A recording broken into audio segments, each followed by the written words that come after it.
I'll tell you what, it was listening to Hangin' Long Enough live. I don't think I've had the pleasure of hearing it live, although I did on the Sirius tour, the Sirius Hits tour. But it was hearing it on early in the set, on the a recording of the Live and Loose in Paris, or maybe it was the uh, Live at Earl's Court, was it? The bootleg of the Dance and Delight tour. Hearing it, I think it was number two, right? I believe it was Hand in Hand into Hanging Long Enough.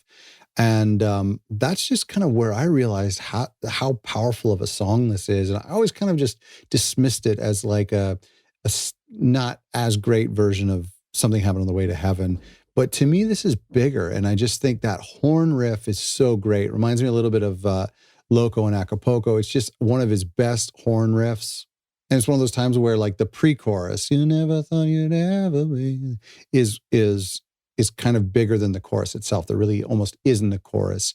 It's just the horns and Hanging Long Enough. So, man, I love this track. I was able to pick up recently, I showed this in my Phil Collins vinyl collection, but I was able to pick up a 12-inch single, which has like two dance mix remixes of this song. And it's not that great. I play it occasionally because I love this song so much, but it's not that great. The song is fantastic. The remixes were just okay. So, But Seriously had been so successful that I would imagine the record company was just seeing how many singles they could squeeze out of this, because the album came out in November of 1989. And the first single was Another Day in Paradise. Then the second single was I Wish It Would Rain Down. Then Something Happened on the Way to Heaven. Then Do You Remember? And then the fifth single was That's Just the Way It Is. And then the sixth single was Hanging Long Enough, which came out in September of 1990. So almost a year after the album came out, this was the sixth single. So they were really seeing how much they could milk this album for, and rightfully so. It wasn't a huge chart success, though. On the Hot 100, it went to 23, although later in his career into Dance into the Light and Testify, having a song go to 23 on the Hot 100 is a big deal. So that just goes to show you how big But Seriously was. On the adult contemporary charts, it went to 38. On the Canada top singles, it went to number 9, top 10. So that's really cool. UK singles, it went to 34.